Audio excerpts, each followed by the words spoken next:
اعوذ باللہ من الشیطان الرجیم بسم اللہ الرحمن الرحیم اللہم صلی علی محمد وآل محمد وعجل فرجہم۔ ناظرین محترم السلام علیکم۔ تفسیر نور کے اس پروگرام میں ہم آپ کو خوش آمدید کہتے ہیں۔ ناظرین، ہم واقعاً خوش نصیب ہیں کہ پروردگار عالم نے ہمیں یہ توفیق دی کہ ہم قرآن کی تفسیر کو جان سکیں، اور الحمدللہ اب تک ہم نے سورہ انبیاء کی 54 آیتوں کی تفسیر کو جان لیا ہے، اور آج مزید کچھ نئی آیتوں کی تفسیر کے ساتھ آپ کی خدمت میں دوبارہ حاضر ہوئے ہیں۔ تو آئیے چلتے ہیں آج کے اس ایپیسوڈ کی پہلی آیت کی تفسیر کو جاننے کے لیے پہلے اس کی تلاوت اور ترجمے کو سنیں۔ كتاب أنزلناه إليك مبارك ليدبروا الألباب بسم الله الرحمن الرحيم قالوا أجئتنا بالحق أم أنت من اللاعبين قال بل ربكم رب السماوات والأرض الذي فطرهن وأنا على ذلكم من الشاهدين۔ وہ مشرکین کہنے لگے کہ آپ ہمارے پاس حق لے کر آئے ہیں یا مذاق کر رہے ہیں؟ ابراہیم نے کہا بلکہ تمہارا پروردگار آسمانوں اور زمین کا پروردگار ہے، جس نے ان سب کو خلق کیا ہے، جس نے ان سب کو خلق کیا، اور میں اس بات کے گواہوں میں سے ہوں۔ دوستو، ابھی آپ نے اس نورانی آیت کی تلاوت اور ترجمے کو سنا۔ اب آئیے اس آیت میں موجود ایک اہم نکتے کی طرف اشارہ کرتے ہیں۔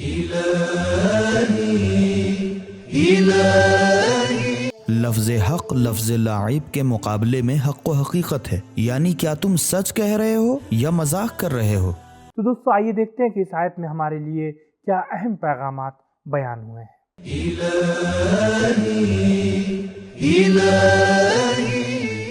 پیغام نمبر 1، وہ لوگ جو نسل در نسل اندھی تقلید میں سرگرداں رہے ہوں اور گمراہی سے ہمکنار رہے ہوں، وہ آسانی کے ساتھ حق کو قبول کرنے والے نہیں ہوتے۔ اجئتنا بالحق ام۔ نمبر 2، پروردگار کی ربوبیت اور تربیت صرف انسانوں کے ساتھ خاص نہیں ہے بلکہ تمام کائنات کو اپنے احاطے میں لیے ہوئے ہے۔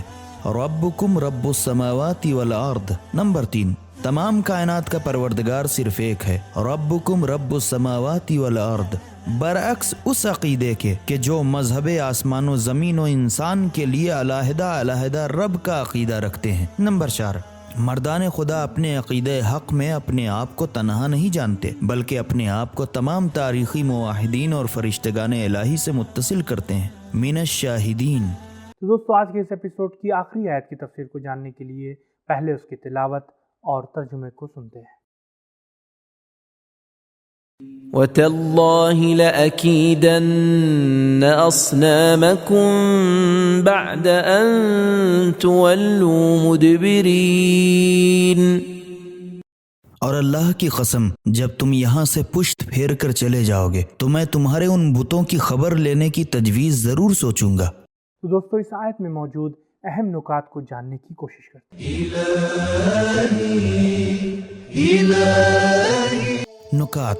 حضرت ابراہیم علیہ السلام نے یہ دھمکی بھرا جملہ کس صورت میں بیان فرمایا تھا؟ اس بارے میں مفسرین کا آپس میں اختلاف ہے۔ بعض مفسرین جیسے صاحب تفسیر صافی اور صاحب المیزان ہیں، ان کی رائے یہ ہے کہ حضرت ابراہیم علیہ السلام نے یہ بات اعلانیہ صورت میں نہیں کہی تھی، انہوں نے اپنے دل میں یہ عزم کیا تھا، کیونکہ اعلانیہ طور پر اظہار کرنا احتیاط کے تقاضوں کے خلاف تھا کہ ایک آدمی ایک پوری ملت کے خداؤں کو پاش پاش کرنے کا ان کے سامنے اظہار کر دے۔ لیکن بات یہ نہیں ہے، کیونکہ مردان خدا کے جذبات ہم جیسے عام انسانوں کی طرح نہیں ہوتے، انہیں کوئی چیز رسالت الہی سے نہیں روک سکتی۔ کیا ہم نے اس آیت سے قبل آیات میں نہیں پڑھا کہ آپ نے اپنی اس قوم سے کہہ دیا تھا انتم و آباؤکم فی ضلال مبین، کہ تم اور تمہارے بزرگ کھلی گمراہی میں تھے؟ کیا حضرت زینب کبریٰ سلام اللہ علیہا نے حالت اسیری میں دربار یزید میں یزید سے نہیں کہہ دیا تھا انی استصغرک، میں تجھے حقیر اور اسیر جانتی ہوں؟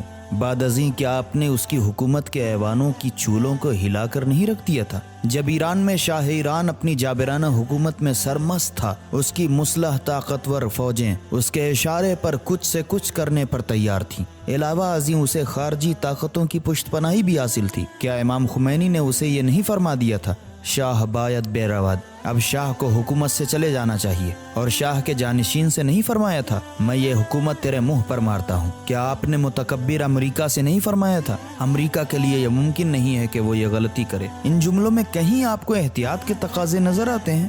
بعض لوگ اس امر کے قائل ہیں کہ گمراہی و فساد کے عوامل کا سرے سے خاتمہ کر دیا جائے، جس طرح شاہ کے زمانے میں سینما ہال بنے جو جوانوں کے لیے گمراہی کا مرکز تھے۔ ایک بزرگ نے کہا کہ اگر لوگ ان سینماؤں کی طرف نہ جائیں تو یہ بالکل ختم ہو جائیں گے، لیکن مندرجہ بالا آیت اس امر کو قبول نہیں کرتی اور اس امر پر مصر ہے کہ گمراہی کا جڑ سے خاتمہ کر دینا چاہیے۔ جس طرح حضرت موسیٰ علیہ السلام نے سونے کے گوسالے کو نذر آتش کر دیا تھا اور پیغمبر اسلام صلی اللہ علیہ وآلہ وسلم نے مسجد زرار کو گرا دیا تھا۔ تو دوستو آئیے دیکھتے ہیں کہ اس آیت میں ہمارے لیے کیا اہم پیغام بیان ہوا ہے۔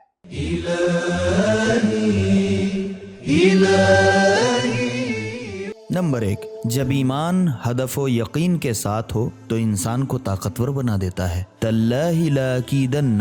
نمبر 2، عظیم کارناموں کے لیے مؤسس و مدبر اور بڑی تدبیر کی ضرورت ہے۔ لاکیدن کلمہ اکیدن قید سے ہے، جس کے معنی و مفہوم تدبیر و بنیاد ہیں۔ نمبر 3، یقین و اعتماد ایک مضبوط رہبر کے لیے نہایت ضروری ہے۔ تاللہ لاکیدن کلمہ تاللہ سے قسم کلمہ باللہ سے شدید تر ہے۔ نمبر 4، پیغمبران گرامی جب وحی کے سرچشمے سے متصل ہوتے ہیں تو وہ اپنی ذمہ داری کو پورا کرنے پر تنہا قدرت مند ہوتے ہیں۔ لاکیدن۔ نمبر 5، حضرت ابراہیم علیہ السلام کا بتوں کے ساتھ مبارزہ حقیقی تھا، صرف دھمکی نہیں تھی۔ لاکیدن حرف لام اور نون مشدد حتمی امر کی علامت ہیں۔ نمبر 6، بتوں کی کثرت حضرت ابراہیم علیہ السلام کی تدبیر کی راہ میں رکاوٹ نہ تھی۔ اصنامکم۔ نمبر 7، اگر بتوں کے پاس بت پرست موجود نہ ہو تو وہ ایک کلہاڑے کے سامنے عاجز و کمزور ہیں۔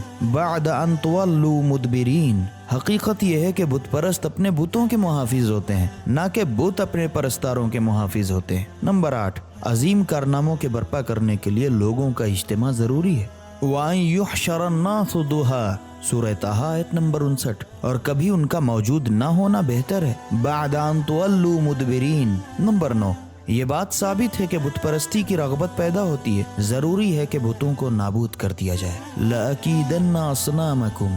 دوستو آج کے اس ایپیسوڈ میں ہم نے جانا کہ جناب ابراہیم نے اپنے دشمنوں کی کثرت کے باوجود کبھی اپنے دشمن سے خوف زدہ نہیں ہوئے اور اپنے فرائض کو اچھے سے انجام دیا۔ تو دوستو یہ تھا ہمارا آج کا پروگرام، انشاءاللہ کل پھر ملاقات ہوگی، اور ہاں اگر ابھی تک آپ نے ہمارے چینل کو سبسکرائب نہیں کیا ہے تو فوراً سبسکرائب کریں اور بیل آئیکن کو بھی دبائیں تاکہ ہمارے پروگرامز کی اپڈیٹ آپ تک آسانی سے پہنچتی رہے۔ انشاءاللہ کل پھر ملاقات ہوگی، تب تک کے لیے خدا حافظ، فی امان۔ سبیل قرآن، قرآنی سماج کی پہچان۔